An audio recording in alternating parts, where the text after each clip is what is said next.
People listen to the prefect speak. The fear of aid workers is helping to spread the disease, health officials say. Really?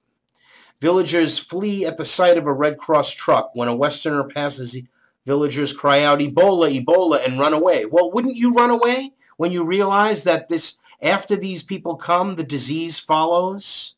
And this has been going on and on and on in Africa since the creation of all of these depopulation programs. 1974 Memorandum 200, which stated Kissinger's memorandum that they had to basically depopulate the third world and Africa. And look what's happening, and look what's happened since. Here, Red Cross workers arrived to deliver the body of Marie Kondi, 14, who had died of Ebola in Kundoni, where over 1/8 of the population, including the headman, is dead. Terrible situation. And it's definitely not from bat droppings or from some fruit bat. Come on, give me a break. Kumba Kondi cried as the body of her sister Marie arrived for burial. As the body was carried off the truck, a high-pitched wail pierced the country stillness. There is no cure, a woman cried. There is no cure. This is true. And it's horrifically, it's just an awful truth. And just a few moments, I'm going to give some proof that AIDS is a bioweapon as well, like Ebola, and has been unleashed upon the populations, and I have documented evidence to prove this. But let's stay here in Africa for a little bit. The gravedigger, Marie's half-brother, Faman Kondi, was sweating as he heaved shovels of dirt. The grave, he said, would be the 26th he had dug since the epidemic began. We're all scared here, he said. There's no solution. We can do nothing. Only God can save us.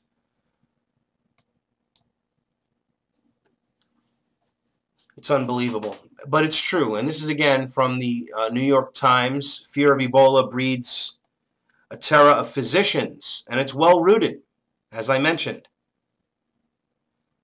Here's a short little video here describing the situation in West Africa. People are isolated, they're afraid, they're scared. West Africa is facing the largest Ebola outbreak in history. Doctors are fighting both the disease and fears among the population. The challenges of fighting this epidemic, now on the New York Times Minute. They say we see they go check, then people they say where they go check, they see the hole and they carry them go to hospital. Up to 9 out of 10 people who develop Ebola symptoms die. So with few survivors emerging from the aid tents, fear has grown around the caregivers. They think that outsiders are bringing Ebola to them instead of trying to help them get rid of Ebola. Now, armed gangs chase health workers away from villages while the sick hide. People are not agree, even they sick, they not agree for going to hospital because of they not get medicine. If they're going for nothing. When doctors do get patients into their makeshift hospitals, the fact remains that there is no vaccine or cure for Ebola. Once people become sick, the only treatment is to rehydrate them with electrolytes and hope for the best. The only way to stop Ebola from spreading is to keep the sick and even the dead from infecting others and tracing everyone who has been exposed. Health officials are desperately trying to educate people, but fear of Ebola seems as contagious as the virus. I wanted to go over this thing with the Club of Rome, talking about this whole depopulation agenda and how Ebola could be a big part of it. I mean, imagine if this thing gets around the world, it'll do exactly what the elite want. If they have some sort of a bioweapon aspect, and if they weaponize this Ebola where they say there's no cure, but of course there is a cure, if it's a bioweapon, then only the select, or in this case actually you call them the elect, would get their vaccines or whatever it would be that would actually help them. And meanwhile they poison the rest of the population and let us all perish. It's scary because it's the easiest way to accomplish this goal. Their depopulation goal, the Ebola. That nuclear is destructive. The radical Islamists certainly favor it, but you would imagine. But as far as the elite that want to control or are controlling the world and want to continue to and depopulate us, this is a very tidy way to do it and have all the humanitarian assistance and everything. Look, they're running, at least they're waking up in Africa. They're running from the men in the white coats. I mean, so this study that was made in 1968, the Club of Rome, got to put on glasses, believe it or not, for reading. It helps. Sorry about that. Anyway, the Club of Rome was commissioned to develop a computer model of the world to predict the outcomes of corrections made to social and economic structures by the elect. The Club of Rome was also asked to develop a computer model of a new world order. Both tasks were accomplished. Studies were done to determine a method to arrest the population explosion before the point of no return would be reached. It was determined that an immediate attack on the problem would involve 2 points of intervention. The first was to lower the birth rate, and the second was to increase the death rate. To lower the birth rate, several programs were put into motion. The first was the development of positive birth control methods using mechanical diaphragm and condom, chemical foam and birth control, and medical sterilization, abortion, hysterectomy, etc. procedures. These were developed and implemented. The women's liberation movement was started with the demand for free abortions using pro-choice as its rallying cry. Homosexuality was encouraged and gay liberation was born. Homosexuals do not have children. Zero population growth became a hot subject at cocktail parties. Individual freedom, in the heat of the moment, religion, and the old blue laws sabotaged these efforts. And while zero population growth became a reality in some areas, population increased rapidly in others. And, you know, I'm just going to put a little note in this, is the fact that now in school, in my son's school and here in Connecticut, all the schools are now being integrated with the Obamacare. So now they have these little clinics that'll give you condoms to 15-year-old kids. They'll give you birth control. They'll give you abortions if you want them.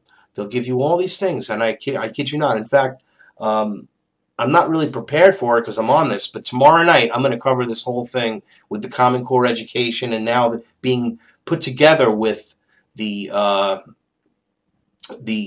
school systems being merged with the Obamacare. So all this socialist, totalitarian, you know, prison without bars, you know, embrace your servitude without realizing you're a slave, you know. As Goethe said, no one is more hopelessly enslaved than that who falsely believes themselves to be free.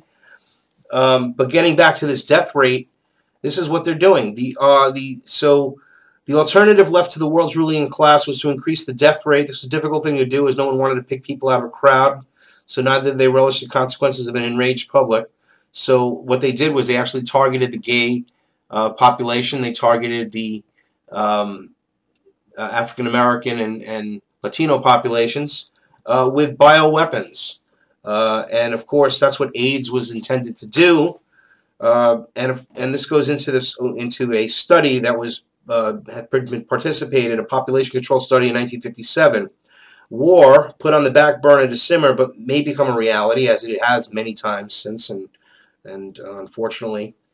Several top secret recommendations were made by Dr. Aurelio Picet of the Club of Rome. He advocated that a plague, listen to this, be introduced that would have the same effect as the famous Black Death of history. The chief recommendation was to develop a microbe which would attack the autoimmune system and thus render the development of a vaccine impossible. The orders were given to develop the microbe and to develop a prophylactic and a cure. The microbe would be used against the general population and would be introduced by vaccine. The prophylactic was used by the ruling elite. The cure would be administered to the survivors when it was decided that enough people had died. The cure would be announced as the newly developed reality when in fact it had existed from the beginning. This plan is part of Global 2000. The prophylactic and the cure are suppressed. Man has skyrocketed from a defensive position largely subordinated to nature's alternatives to a new and dominant one. Funding obtained for this, actually I'm going to go into this, the above words, all these words I'm going to read to you right now were stated by Dr. Aurelio Picet. Man has skyrocketed from a defensive position largely subordinated to nature's alternatives to a new and dominant one.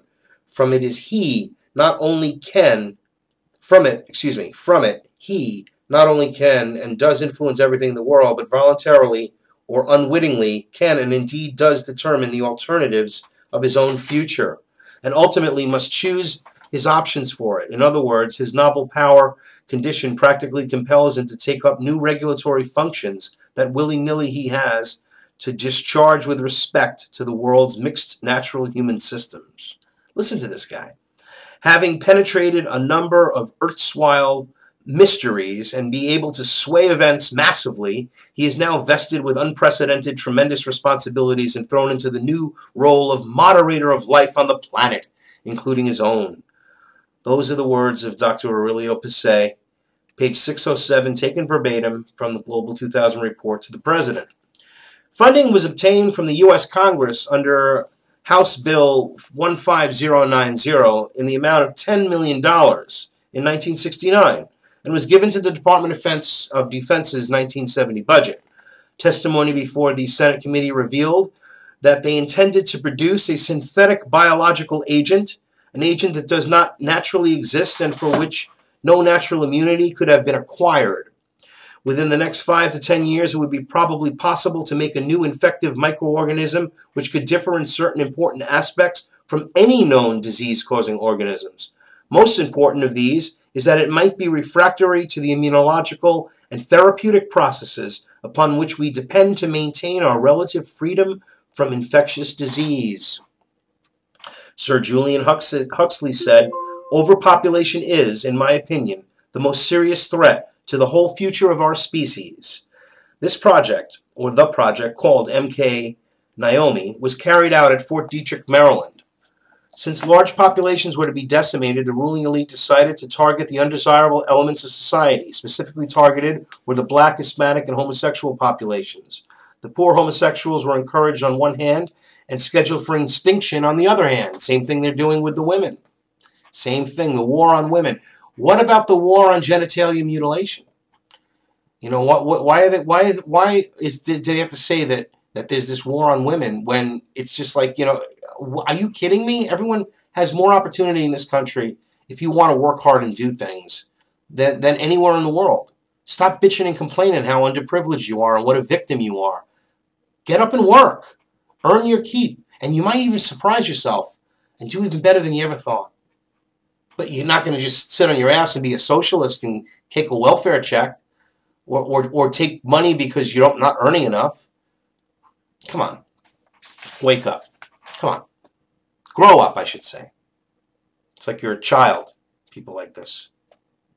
Anyway, getting back to this population thing, which is really important. Now, the policy committee of the Bilderberg Group, based in Switzerland, gave these orders for MK Naomi to be put in place with the smallpox vaccine. Now, this is how it started. This is why they see the men in the red coats and they run, because they have a historical knowledge that the African continent was infected with smallpox via smallpox vaccine in 1977 with the AIDS virus. That's where it came out. The vaccine was administered by the World Health Organization, according to Dr. Robert Strecker. Without a cure, the entire black population of Africa will be dead within 15 years. Anyway, some countries are well beyond epidemic status. So they did have a cure. Remember, they ate these very expensive ADZ drugs and all of this, and they did stop the rage of AIDS because they've always had a cure, and they've always planned it this way. That's why it looks as like there's still a battle. It's still out there, but we can treat it. It's just horrible as they continue to depopulate. Now, the U.S. population was infected in 1978 with the hepatitis B vaccine. Dr. Wolf Smutsness, the ex-roommate of Pope John Paul II, was the mastermind behind the November 78 to 79 and in March 1980 to October 81 experimental hepatitis B trials conducted by the Center for Disease Control in New York, San Francisco, and 4 other American cities. He loosed the plague of AIDS upon the American people. The gay population was infected. The ads for participants specifically asked for promiscuous homosexual male volunteers. Whatever causes AIDS was in the vaccine. The vaccine was manufactured and bottled in Phoenix, Arizona. The order, as I said, was given by the policy committee of the Bilderberg Group in Switzerland, and other measures were also ordered. One you'd be able to find it on your own, and the easiest is to check, is the Hague-Kissinger depopulation policy. I mean, they write this shit down, ladies and gentlemen.